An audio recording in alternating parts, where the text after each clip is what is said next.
The Seahawks, I expected a bounce back after that poor performance against Buffalo the week before. They took the Rams right down to the wire. The Cardinals are the top spot at the moment. That's not going to hold. Kyler Murray and the Cardinals are not going to win this division, but they are 5-4. After that, you've got the Rams, the Niners, each 4-4. The Niners, God willing, man. I mean, if Christian McCaffrey ever does come back. Newswire, only on SportsGrid. Are they definitely done with Daniel Jones from this point? And any shot that Dable is off the sidelines, meaning he gets fired before next season? They have a general manager in Joe Shane. Every big move has to get approval by ownership. So look, the bottom line is they don't know who their future quarterback is past this season. Tommy DeVito's clearly not the answer. They don't have Drew Lock's not the answer. Pro Football Today, only on SportsGrid. A lot of concern, I would say, for Georgia in Carson Beck. 3 interceptions once again. His third 3-interception game in the last 5 for UGA. You can argue if they had Alex Orji as their starting quarterback for Georgia, they would be perfect and unbeaten right now just by not turning the football over and running it with your talented backfield. The Early Line, only on SportsGrid.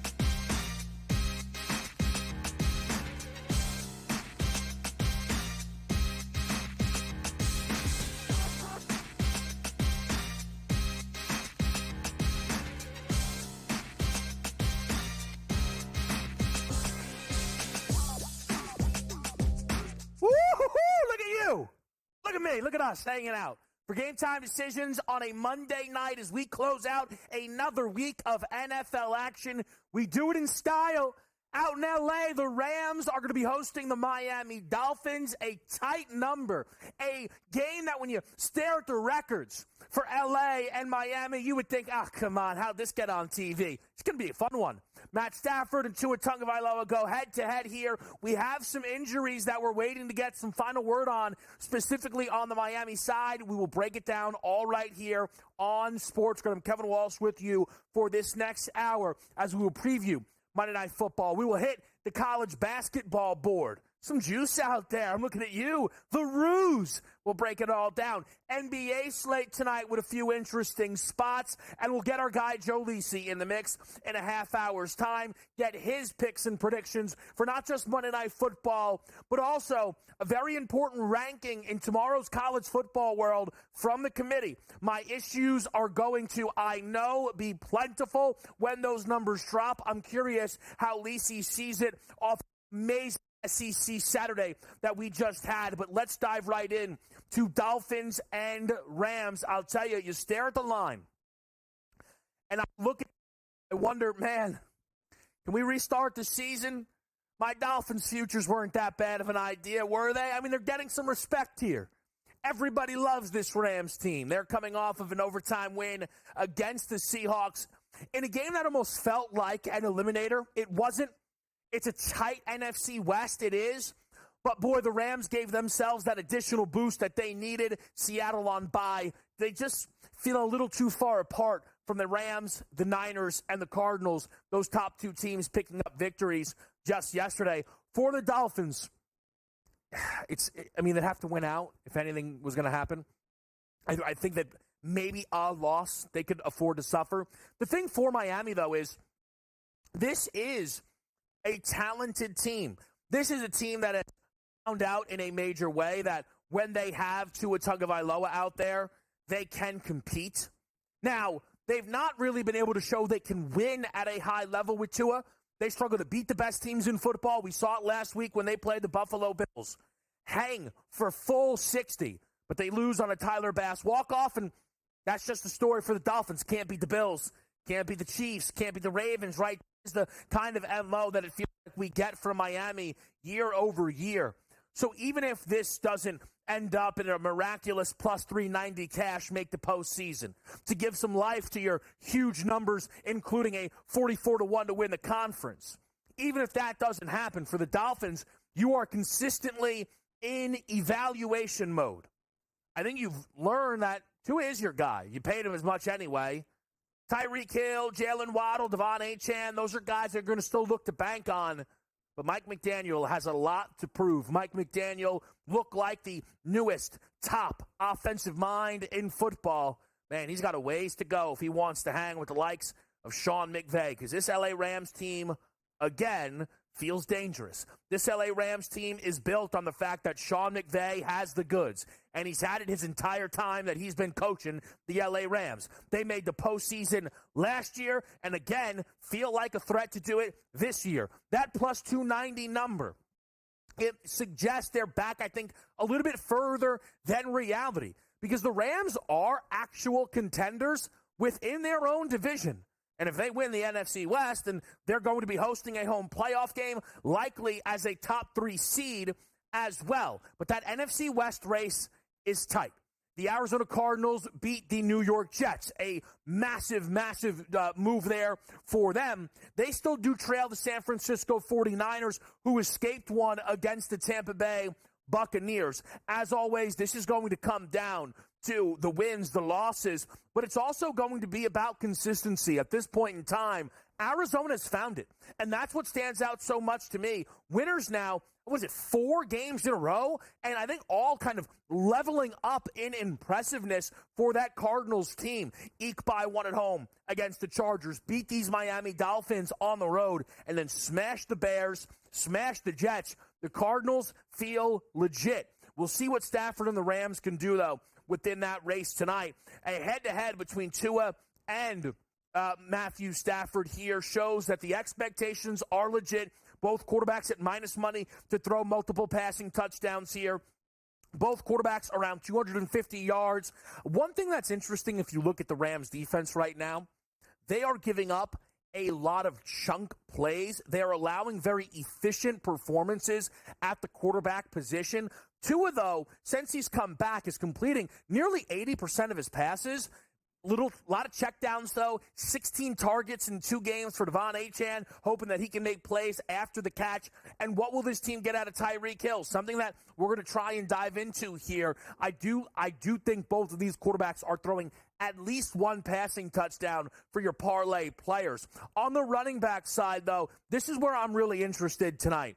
Devon Achane is a little bit obvious. I worry that I am going to be betting into some lofty numbers, though, if I do play him tonight. When we think about the numbers here on Achane's, the rushing totals check in at 54.5, but the receiving totals, 42 and a hook.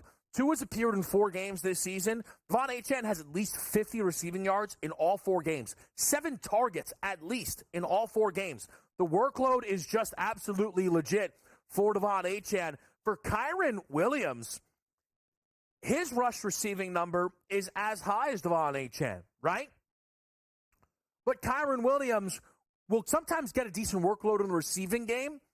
It doesn't, though, always result in huge yardage. The key to Kyren is volume. 20-plus carries, 5-plus targets, and it just being enough. Miami, though, has flashed some inability to guard the running back position in the receiving game, which is why Kyren feels like a top target tonight within our props market here.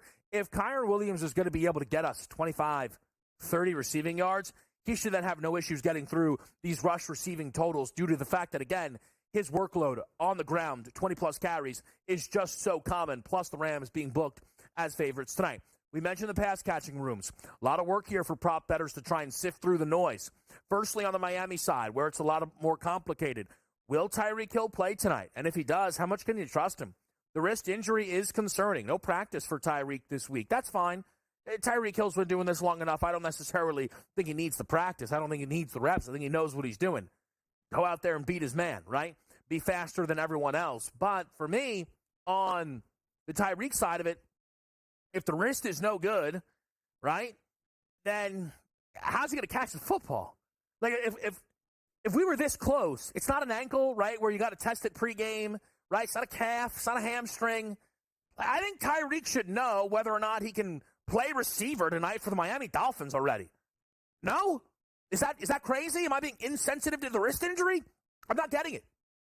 Maybe there's someone needs to hit my wrist with a hammer or something. I don't know. This doesn't make sense to me. I feel like we should have a clearer picture on the Tyreek Hill situation, which muddies the waters here on the Miami side. For the Rams, this is supposed to be clear cut. You're going to see Puka Nacua and Cooper Kupp out there. Puka Nacua, though, was injured heading into that game against Seattle, then got himself ejected in the game against Seattle. Is Puka Nacua clear to go? Is he ready to break out? Because I think Puka Nacua has established himself as the top option for Matthew Stafford. Kupp's the touchdown guy. Kupp's old reliable. Kupp's a legend for the LA Rams. All of that. Puka's their guy. Puka Stafford's guy. You can see it. You can see it when they get out there and play, and it makes his numbers very tempting here on a Monday night. We'll keep diving into a big game next with you on SportsGrid.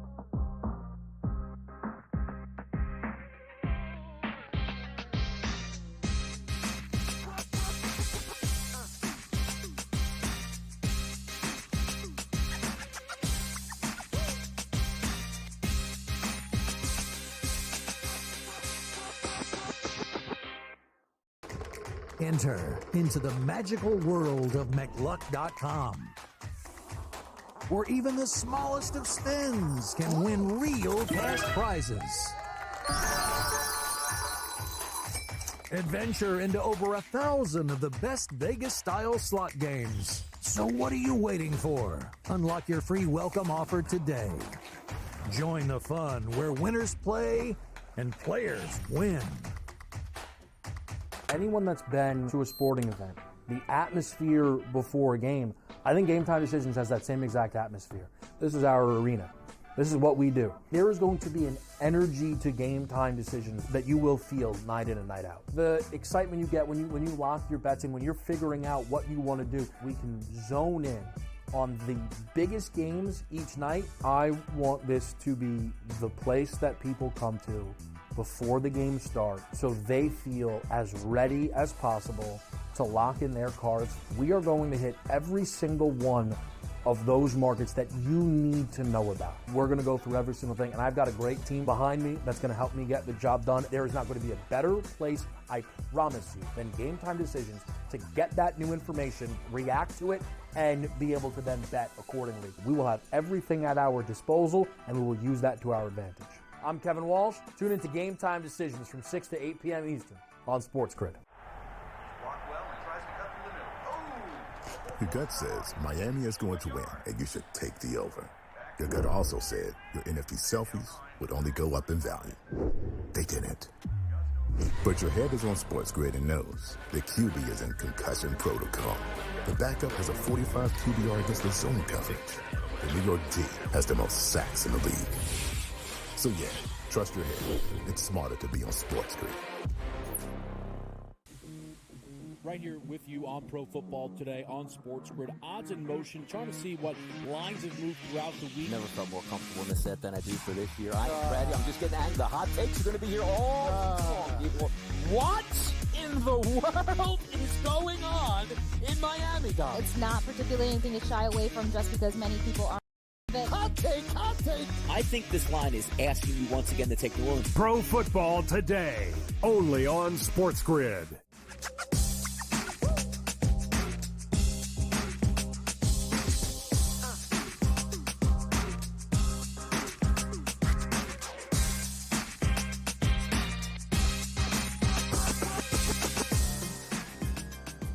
All right, we're live with you on SportsGrid, Game Time Decisions here. And again, I still believe we're waiting to see what's going on with Tyreek Hill. He's out there warming up ahead of the game, which is good to see, an encouraging sign, you would certainly imagine here, but it does not add the level of clarity that I know I am looking for in what is a really important situation, because Tyreek Hill is one of the best receivers, I mean, quite frankly, we've seen in this league. I don't know. Maybe I'm being foolish about this. I look on SixScore.com, our guys over there, they've got him at a 75, which isn't great. They mentioned maybe the extra day can help.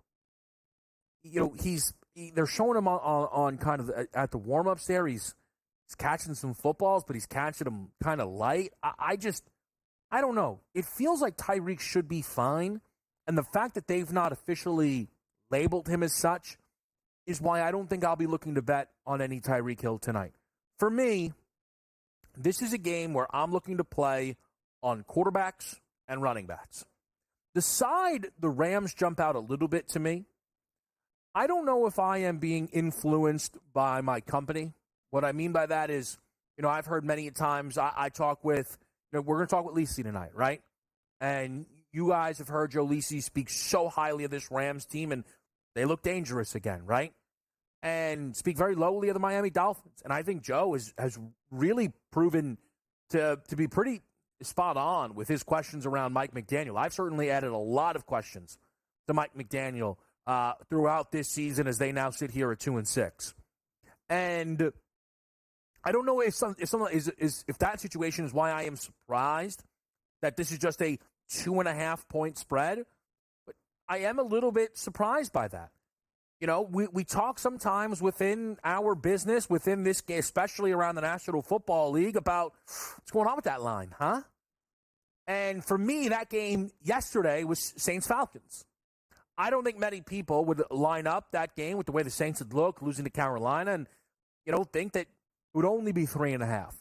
With Atlanta, playing well, getting wins up on the board. They just beat the Dallas Cowboys. And there's more to it, right? I'm high on New Orleans, or I was high on New Orleans. You get a little bit of a bump with the head coaching change. One, because sometimes I can fire a group up. And two, Dennis Allen was just a very bad NFL head coach, quite frankly. There's reasons you can get there to justify a number. But sometimes, you see one, there's a little surprise. I saw this one, and there's a little surprise. Miami is 2-6. Tua coming back has not saved them. They're better. But here's one of the reasons why Tua coming back, for me, was not met with a world of optimism, because I was also high on the Dolphins coming into this season. They were my AFC future. Tua didn't come back to the team that he left. The defense has been somewhat decimated.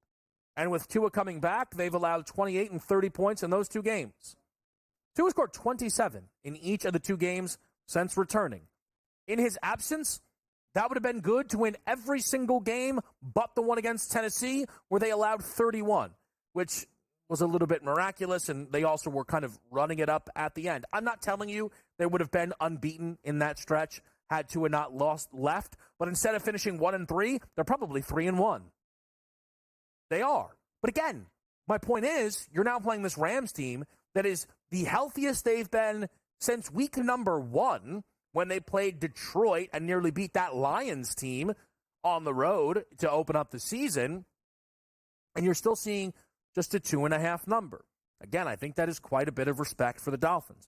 But as I said, I key in tonight on the quarterbacks and the running backs. Now, it's all relative. With Tua here, I think it's a little bit of a tightrope to walk. I mentioned off the top the way Tua is playing right now is get the ball out quick, which I know he always does. Not as many deep shots, though. Tua's longest completion since returning is 30 yards. If you look tonight, he has a long completion prop of 35.5. That is a number that he never missed in consecutive games last season. To come back and play 2 straight without hitting that number, didn't hit it in, what was still 25 attempts in that game against Buffalo. Tua's, getting rid of that ball. And it's not providing as many downfield shots. But we saw last week a ton of explosive plays for Geno Smith, who threw over 350 yards in that game against the Rams. Sam Darnold was super efficient, albeit in a loss, but was super efficient in that game against this Rams defense. So I'm trying to, again, figure out, do I like Tua tonight for over the 243.5? Do I like him over the long completion? I think for your parlay players, 200-plus yards, those are the type of things you expect him to be in for. Matthew Stafford as well tonight. I think people are very excited about what Stafford can bring to the table. I'm interested in his completions prop. You can find that number at 22.5. That number's been in overs in both games that Miami has played since Tua's comeback and against more comparable competition than what they had played in the prior few games. You're talking about Mason Rudolph and, Drake May or Jacoby Brissett. You're talking about going up against Anthony Richardson. So I think Stafford in the completions department, considering he's got 25-plus in all three games that Puka Nacua and Cooper Kupp have been out there for at least any bit of, I think there's definitely some interest for me there. Stafford tonight, touchdown-wise, looks like he's getting back into a groove, right? He's got 9 this season, 6 in the last 2 weeks. 6. So you're seeing the value of having Kupp and Nacua back in the fold. And look, it wasn't all. I mean, Nacua was tossed out in that game, but Cooper Kupp then can haul in 14 targets, and then DeMarcus Robinson's on the receiving end of those touchdowns there, and everything kind of works out. I mentioned the running backs, though. Kyren Williams, to me, is in line for a strong game. It's not about it being an explosive game. It's not about Kyren Williams, oh my gosh, this guy's going to have 700 yards of total offense tonight. He has a high ask, but he has a high floor. Kyren Williams has one of the safest volumes within the National Football League. Again, amazing to think back to when him returning punts was seen as something that was going to destroy his value. Well, instead, he's had 20 carries in 4 consecutive games and 5 of the last 6. You can tell that even the return of Nacua and the offense throwing a little bit more has not taken Kyren Williams out of the mix whatsoever. A-Chain in the receiving game, I know, will be a look. I wonder if he can get loose on the ground. The most of props tempting as well. We'll talk some basketball before Lisi joins us next.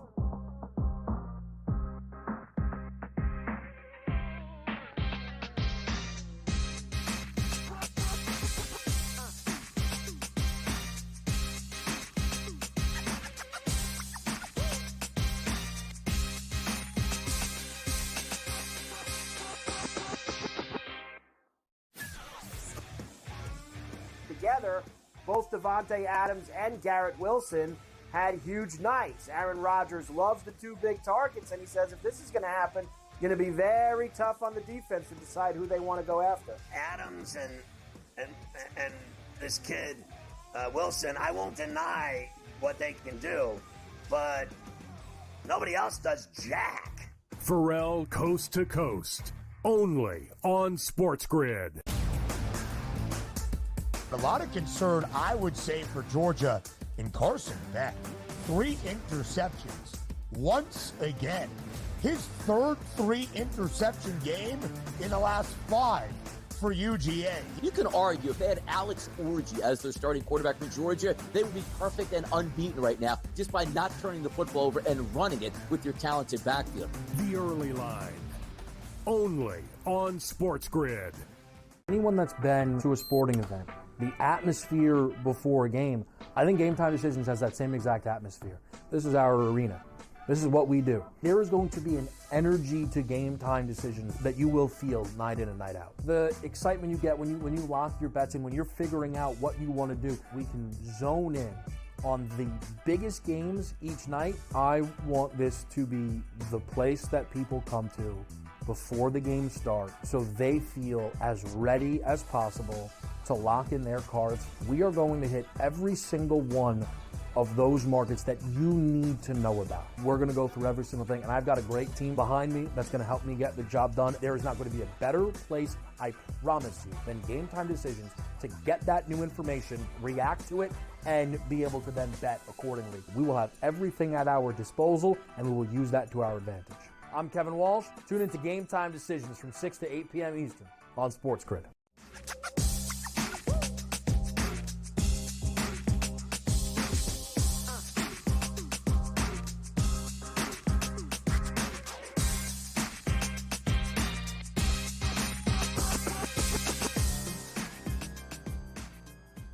We're in the mix with you on SportsGrid. Big news confirmed for the Monday Nighter, and that is that Tyreek Hill will be in. He will be active for this game.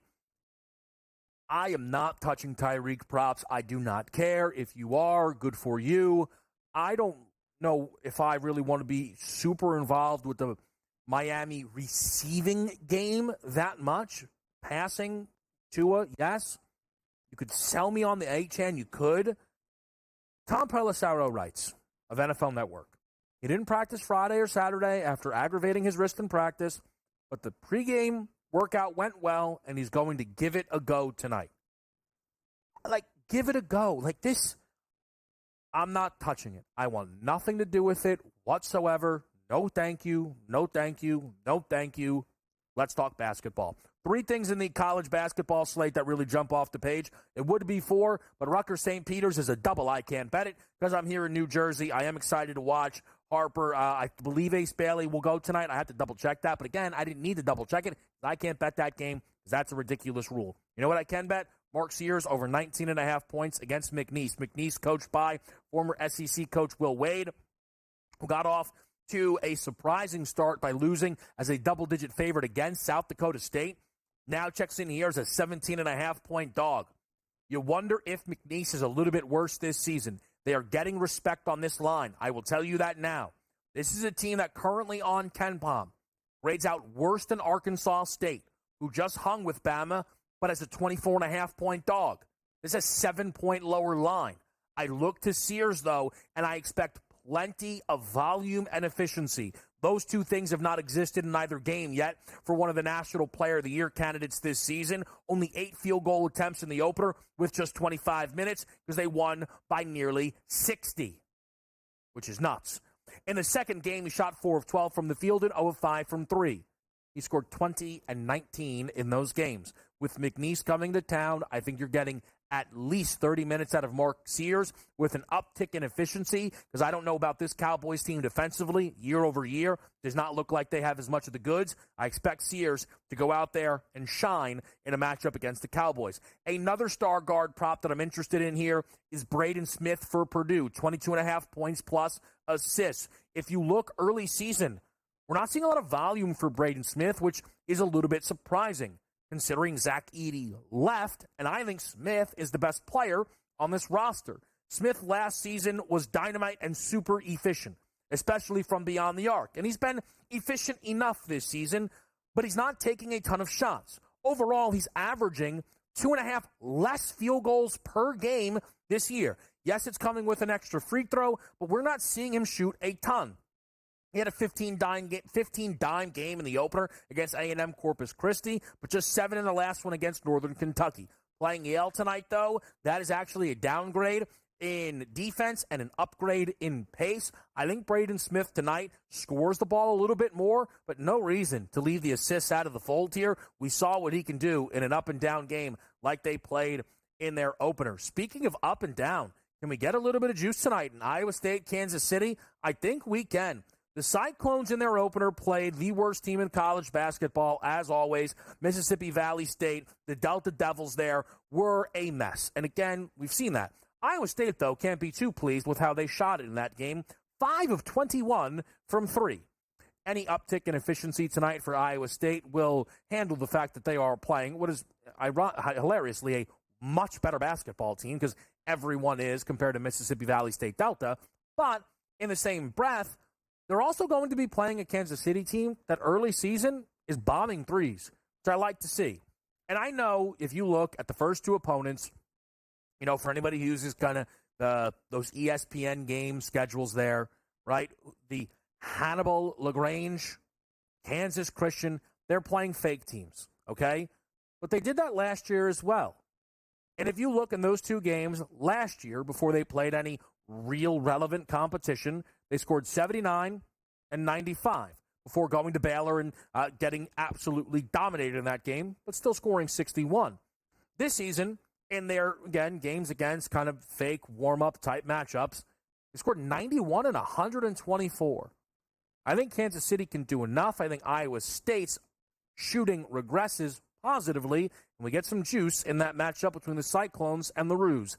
NBA-wise, a lot for us to look at, but one big piece of news in Houston. Fred VanVleet is injured. Amon Thompson goes into the starting lineup. Amon Thompson last year averaged just under a double-double as a starter. Get your eyes on his PRA props. Get your eyes on Joe Lisi, because he's joining us next right here on Game Time Decisions.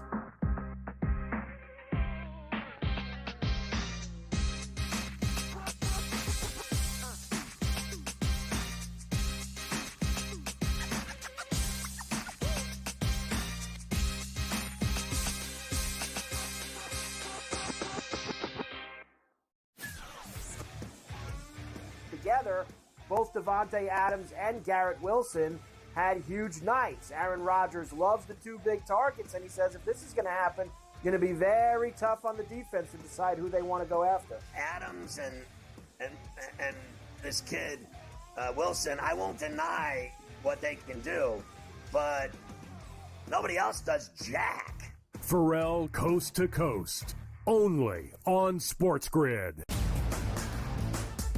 A lot of concern, I would say, for Georgia in Carson Beck. 3 interceptions once again.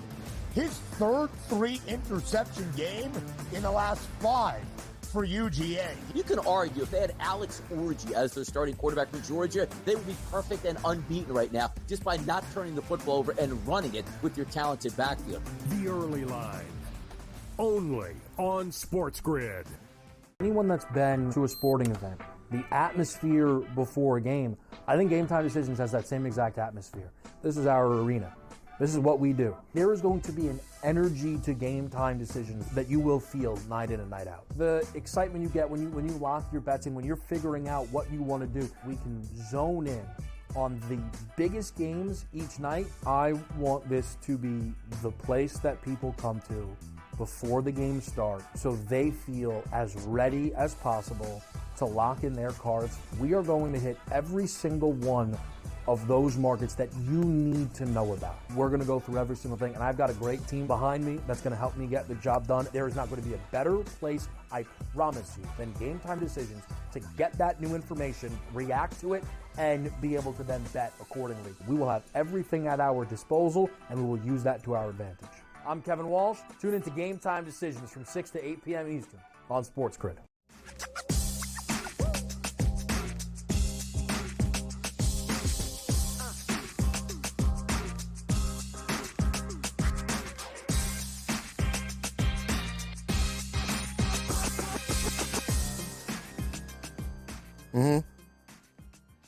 Oh, you know what time it is. It is Game Time Decisions, and we've got Joe Lisi in the building. The black shirt. You look sharp. You look this sharp. This is it. I was in New York last night. I'm hanging out. New York style, baby. Dark. All right. November. Fair enough. Let's get it on. Let's start here, Joe, with the big news tonight. Tyreek's going to play. So apparently he has now told Lisa Salters he has a torn ligament in his wrist and he's going to play through it. Okay. What are we doing here? No. I want nothing to do with this. Absolutely not. That's why nobody was listed until about not even an hour ago. Right. I'm on L.A. They're the more complete team. I think they win it. I think there's no doubt in that respect. How they attack it, I think they go on the ground with Kyren Williams, open up the play-action passing attack. Miami can't stop anybody in regards to the run. I think they're going to run all over their face. So I was talking earlier on the show about how the line was a little bit surprising to me. Mm-hmm. Maybe it's because I've had conversations with people like you who are way in on L.A., way low on Miami. Were you surprised by the line at all? No, I think we saw surprising lines all weekend, though, didn't we? I mean, the Buffalo line, I think, was a little, fishy per se. I thought the San Francisco line was a little fishy in regards to that. I mean, a lot of people loved San Fran yesterday. They win but don't cover. So, again, we talk about the books establishing lines. The methodology is, we want even action on both sides, but they also want sharp bettors to think about the lines, why they instilled a certain line, and their job is to take our money, bottom line. So yeah, I think it's interesting. The Rams are healthier than they've been. Mm-hmm. They're winning, and what I think is missed within the Miami team, because I was in on them preseason. Had Tua not been injured, different situation. I think they'd be on their way to the playoffs, probably. But I would not be expecting to win my AFC bet. The defense is so injured. They've allowed 28 and 30 points in the 2 games that they played. Now they've not played. They played good teams in Arizona and Buffalo. They're playing a good team tonight in the Rams. That offense is good. We know that for sure. So I think that makes it tricky. Where do you start to key in on this game? There are a lot of stars involved tonight. There are. So like a game like this, you want to, Tyreek's going to play. You want to just go to Jalen Waddle and Tyreek Hill and, Achane on the Miami side. But it's going to be secondary options for me. I will say on the Rams side, I think the way they attack it is on the ground first. So I did take Kyron Williams rushing and receiving at 125 plus. I got a good number.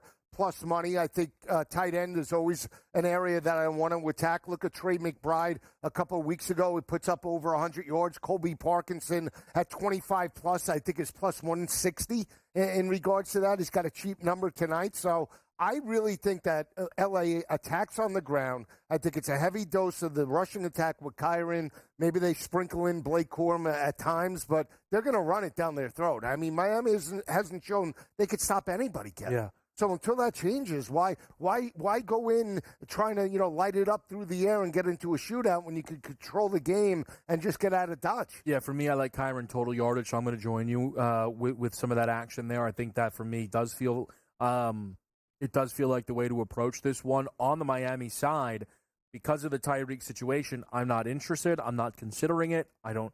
You cannot. No, I'm not doing it. I'm not doing it. Maybe from an in-game. Nope. No. I won't do it. That's my promise to myself tonight. That we cannot touch a guy who at a moment's notice is like, sorry, my wrist doesn't work. I got to go. But I'm torn on Achane and Mostert. Mm-hmm. Mostert last week, Lisi, plays 14 offensive snaps, 12 touches. Yeah.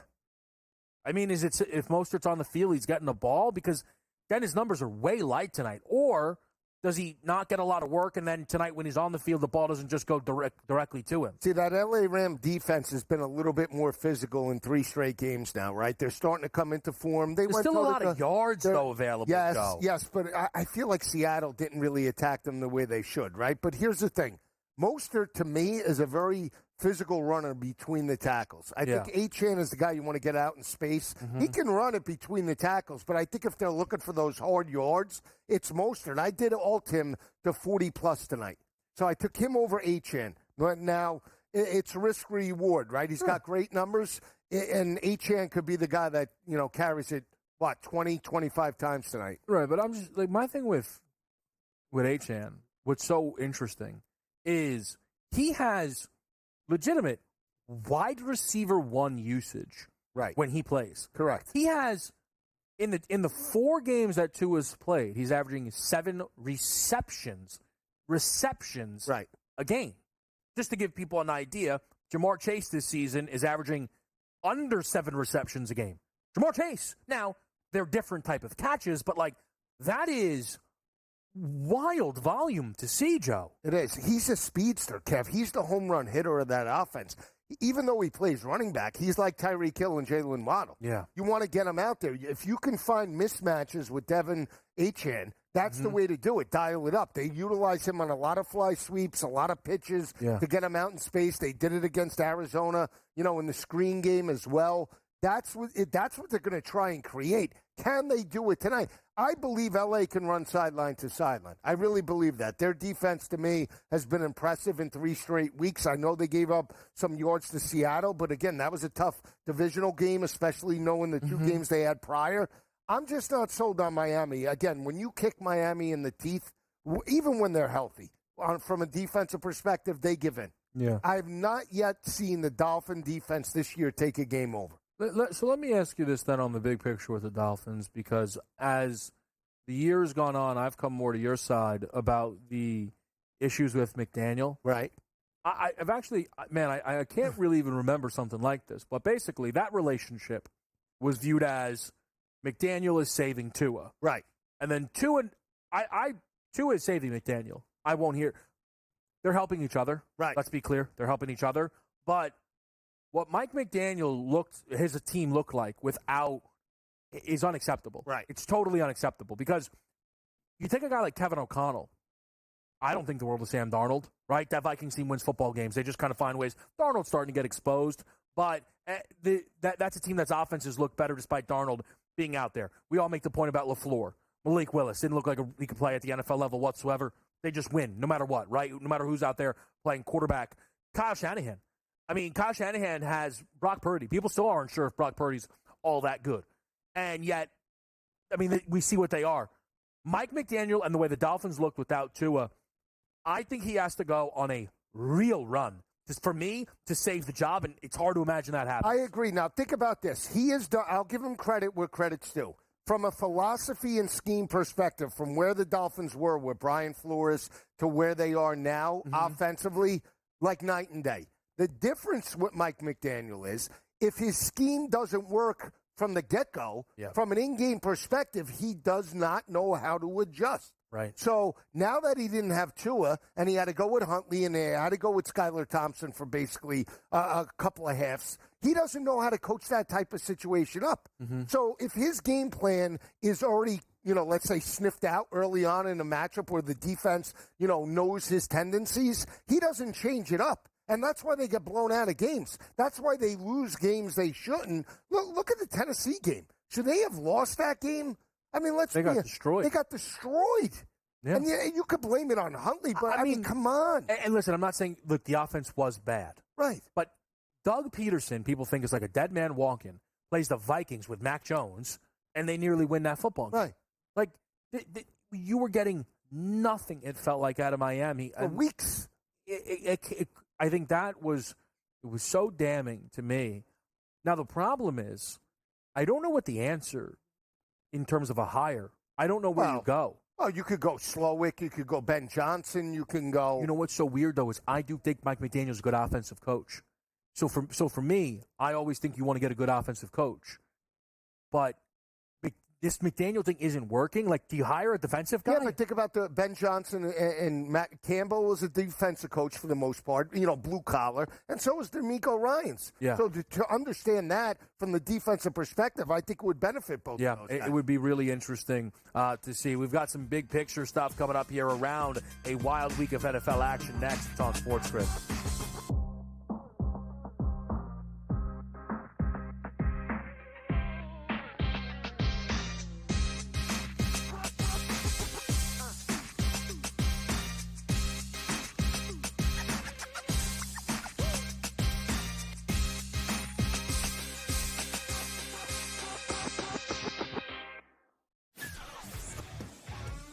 Together, both Devontae Adams and Garrett Wilson had huge nights. Aaron Rodgers loves the two big targets, and he says if this is going to happen, it's going to be very tough on the defense to decide who they want to go after. Adams and this kid, Wilson, I won't deny what they can do, but nobody else does jack. Pharrell Coast to Coast, only on SportsGrid. A lot of concern, I would say, for Georgia in Carson Beck. 3 interceptions once again.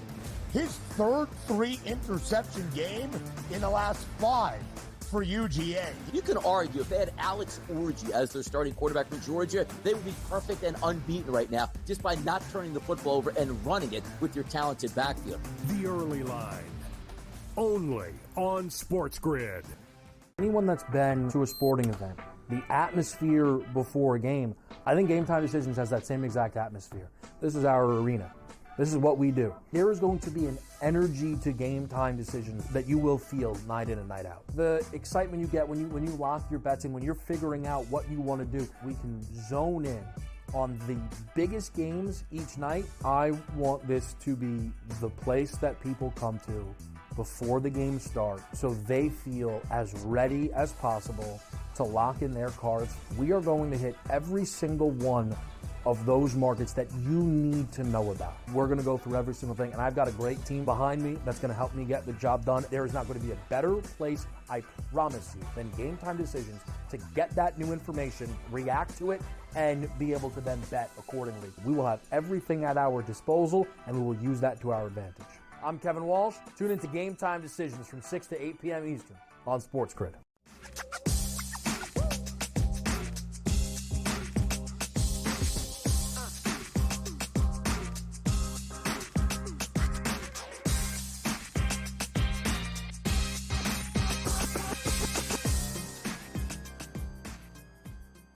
Game Time Decisions. We're live with you on a Monday night. Kevin Walsh and Joe Lisi in just a little bit. We'll be watching a game tonight between the Dolphins and the Rams, and as always, it'll be this trio in action. I do think it's time I rip the Band-Aid off and let people know. Unfortunately, family stuff coming up. Everything's good. Everything's great. We're celebrating. We're happy. No Lisi on Thursday, which is, again, heartbreaking because it's Eagles-Commanders. I do wonder if for the sake of our great friendship, maybe it's for the best. It probably is. Man, the tone going into that game has changed a little bit now. I've noticed. Okay. Where it's, if Philly doesn't win, they're frauds, da-da-da, right? Like, you can tell that the world, it's going to be a Philly thing. With them destroying another team, with Washington and their loss to Pittsburgh, I think that's going to be the tone. Let's start with this. What did you think about Washington dropping that game at home to the Steelers? Tough loss. Russ pulls it out. I mean, that was a gutty win. They have a 27-21 lead with, 3 minutes left in the fourth quarter, and they let it slip. Again, do you take the Chicago Bear win and offset it with the loss to Pittsburgh, per se, right? I mean, they didn't technically deserve to win the Chicago game on the Hail Mary, and then they lose the Pittsburgh game. What matters is the divisional matchup this week, right? Yeah. You have Philly. You've played them prior to Jaden Daniels coming there with Sam Howell very close to the vest. Got the victory last year, right, with Ron Rivera. So, again, I think it's going to be a very good game. I think Philly will be tested probably the most since they played Cincinnati, and maybe Cincinnati wasn't even at full strength. Higgins was out there. Mm-hmm. They're going to be challenged by Jaden and all those wide receivers, and your former NFC East foe, Zach Ertz, coming to town. So time will tell, but that was a concerning loss for Washington because Jaden was bad.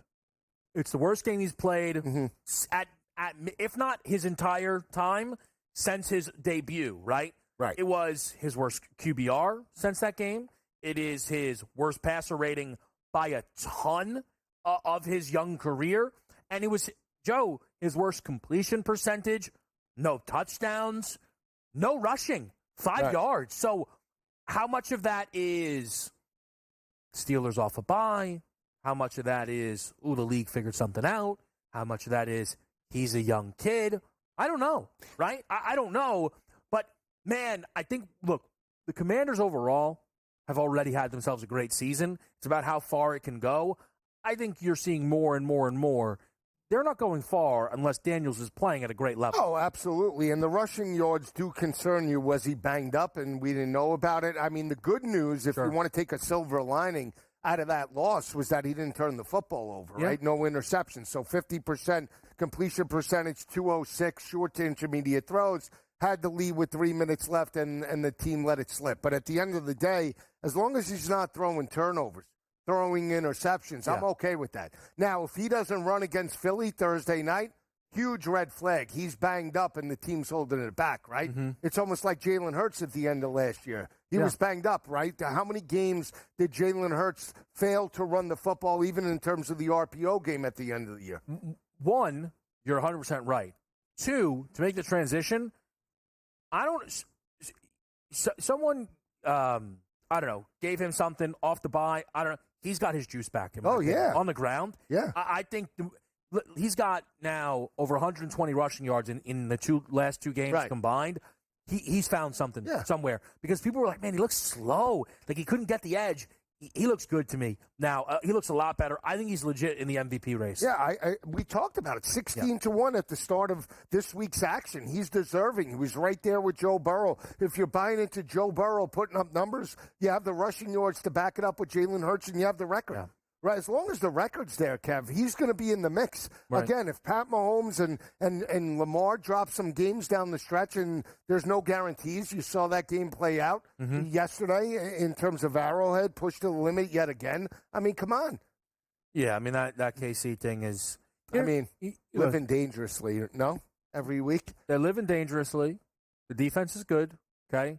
They find ways. But you know who KC is? Go ahead. Just hit on Miami. The Dolphins? No, Hurricanes. They got the dynamite. No, that's unfair to Cam Ward. This guy Cam Ward would run Mahomes out of the building right now. I knew you were going to say that. No, I know. No, don't start. No, because now I'm going to get hot. You know what? Forget the Chiefs. Why bother? Let me ask you about Miami, the Hurricanes. Let's talk a little college. Good. They lose to Georgia Tech. Yes. Forget what you think could happen the rest of the way. Okay. I truly, the rankings are going to drive me nuts. I think they fell way too far in the rankings. And now, because I'll do what you do about. I'm a Notre Dame fan. I'm sorry. Losing on the road to Georgia Tech is not worse than losing in your building in Northern Illinois. No, but it's when it happened. Why? Because it's no one has season. Because no one has a memory. But it's late season, and the perception with Miami. Think about the losses. Oh, the wins. Excuse me. Yep. Hail Mary on Vet. They should have lost, but they win. All right, you had 50-50. The kid didn't catch it; he caught it. All right, they pull it. Cal, you're down by 25. You pull it out. Oh, yeah. Louisville, you win by 7. You got the cover. It was ugly. All these games build up the perception that Miami's not that good, and I disagree. They could score on anybody. Yeah, but you're going to have a roadblock when once you finally lose, then it's like, I told you so. Say, I told you. They're frauds. I told you. That's what people are doing with Miami. But that's right, exactly. But the thing is, Joe, living dangerously Vatek, living dangerously Cal. They go to Louisville and win by 7. Okay, well, one of Notre Dame's best wins is hosting Louisville and winning by 7. Right. Then they beat Florida State by 22 and then beat Duke by 22. I've been saying to you this team is going to lose a game. They Kansas City, right. Now, if they lose another game, okay, then we're done. This doesn't matter. But I am, again, I hope my dad's not watching to be furious at me. You lose at home to Northern Illinois, but it happened 4 months ago. We forgot. Well, that's bad. That's bad on the sport. It's bad. No, it is. It is, but this is what it's always been that way. You can't lose late. But I told you can't lose late, Georgia. Georgia, I'm talking to you. Don't come for the dogs. I don't know what's wrong with Beck. I don't know. I know what's wrong with Beck. All right. Well, you'll tell me during the break, and then we'll figure out what's what. Because we're going to come right back with you on Game Time Decisions.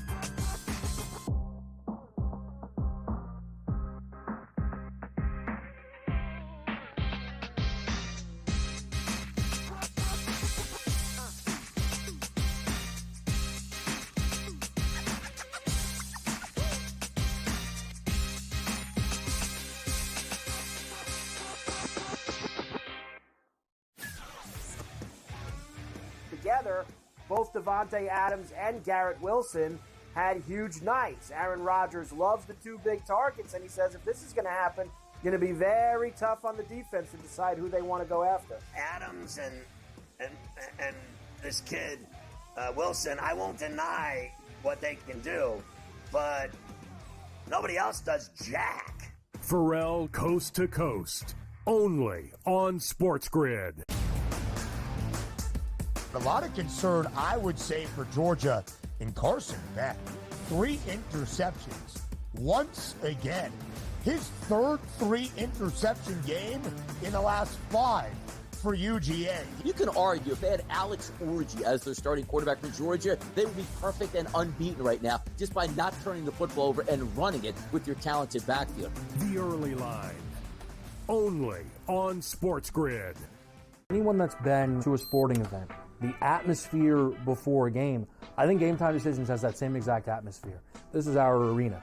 This is what we do. There is going to be an energy to Game Time Decisions that you will feel night in and night out. The excitement you get when you lock your bets in, when you're figuring out what you want to do, we can zone in on the biggest games each night. I want this to be the place that people come to before the game starts so they feel as ready as possible to lock in their cards. We are going to hit every single one of those markets that you need to know about. We're going to go through every single thing, and I've got a great team behind me that's going to help me get the job done. There is not going to be a better place, I promise you, than Game Time Decisions to get that new information, react to it, and be able to then bet accordingly. We will have everything at our disposal, and we will use that to our advantage.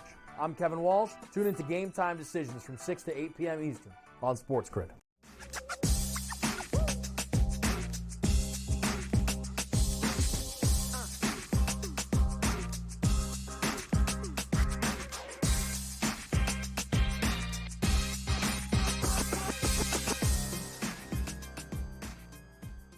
All right, we're back to right here, Game Time Decisions. We were talking a little Georgia Ole Miss, and I was kind of talking to Lisi before the show, so he kind of already knows how to push my buttons. I am livid. Well, livid strong. I'm annoyed that Ole Miss now in the AP poll is in front of Georgia. Here's the thing, man. I told you I love college football, but this is the part in the calendar where I start to get real angry. Yeah. Ole Miss doesn't belong in front of Georgia. Okay, you beat them at home. Good for you. That's what any team of any competent level, a.k.a. not Penn State, does. They lost at home to Kentucky. Georgia now is, outside of the top 10 because they've played 5 teams that are ranked in the top 10 with half of them on the road. This is ridiculous, Joe. They have a huge matchup with Tennessee now. And they've won 7 straight in the series, too. Listen, they lose that game. They're out of the playoff. Okay, fine. But I am not really understanding why Ole Miss has now everything they've done is wiped off the face of the earth. It's not, but it's... No, but it is now. But it is. I understand that nobody realizes they lost in Death Valley and they lost to Kentucky. Why? As a 17-and-a-half. Isn't it these people's job? That's not just mine. Your job. No, but we see that's where you... Listen, but again, I'll send a warning shot out. The AP is the media. Yeah. Yeah, but the media doesn't carry the gambling perspective like we do. So let me tell you this, all right? Good. And slim chance he's watching. Who, Pete Thamel? No. Oh, okay. Ben Stevens. He ain't. We've been very good to him, I feel, the past few weeks during Ben's top 10-plus waiting list. Knives are out. Knives are out on Saturday if I don't like what I see. Okay. Because I'd love to see that. Because I'm fired up. Might have a shake before. Listen, I'm not pleased with the way Milch. Might have a shake, sit back and relax and watch the party. Now you got me a little hungry. I cannot. Where's he gonna have BYU? I think BYU should be ranked inside the top 5. I personally. agree. What about Indiana? I mean, why not? I think they should as well. I think unbeaten at the I'm power happy they level. didn't get the cover, but they're 10-0. They're deserving. I agree. Why aren't they in the top 5? What do you make about Alabama with that win? Great win. I mean, they rushed for 311 yards, 6.1 yards per carry. I'll give you the Milrose stats. 12 carries, 185 yards, 4 tutties. It's crazy. LSU just can't stop mobile quarterbacks. Couldn't stop Melrose last year. They couldn't stop Marcel Reed, and they couldn't. How do you have a week off and you come out flat? How does that happen? How does that happen? They need me in the locker room. If you look, Lisi, I mean, you could make an argument. I don't know if I'd win the argument. It's the best win any team has all season. I mean that. I know a lot of people. You don't blow out LSU at home under the lights. Not like that. Come on. That's what I'm saying. No way. Oregon beat Ohio State. Yes, they beat them by 1. Georgia smashed Texas by 15. They drilled LSU. They drilled them. I mean, it was. I didn't see that coming. No, I didn't see that coming. No, not like that. And trust me, I was on Bama. That in-game total got as high as like 28.5 at one point. I mean, think about that. Yeah. 2.5 to 28.5. Unbelievable. Let me ask you about another thing in the college game. Colorado. Deserving. Great win in Lubbock. They were down. Yeah. They got jumped on. That was the opposite of what I thought. Yeah. They got jumped on. And that defense stepped up with the turnover. It was a 1-score game. Yeah. Defense found a way to get the turnover. And Baron Morton, he's a human turnover machine. He is. I will say, I think they got a dangerous one against Utah this weekend. Well, yes. I think it's dangerous. Because Utah has owned them, per se, physicality-wise. Mm-hmm. You know, I don't know where Utah is emotionally, mentally after losing such. You have them dead to rights. Yeah. I mean, you're winning that game, and you give up 9 points in the fourth quarter, get outscored. I mean, that's got to sting. I mean, there's a first win since 2006 in Rice Eccles. I think in the attempt to pull off the upset against CU, it's better. Because I think it's hard to do that 2 weeks in a row. Whittingham, we know what he brings to the table. Right. I think they're going to be live in that game. I'd be very surprised if I'm not betting Utah by the time we're breaking it down on Saturday. Let me see quickly. Mm-hmm. You did this for people the last time we were on a Monday with the college. Yes. The hoops. Now, I don't know if you've looked at any of the college hoops here. I've mentioned to people some of the action that I'm on. Mark Sears, over 19.5 points. Braden Smith, over 22.5 points plus assists. Kansas City, Iowa State, over 142.5 for the total of that game. Anything, Lisi, on the college basketball you want to toss to the people before we get out of here? Virginia Tech minus the 8.5 at home over Winthrop. This guy, man, he could just Blue collar. Half-court defense. They're all over. They crashed the board. Incredible. You're the best. We will be back at it for you tonight for In-Game Live of Dolphins-Rams. Up next, though, you know it. It's the pregame show with Casey Hudson right here on SportsGrid.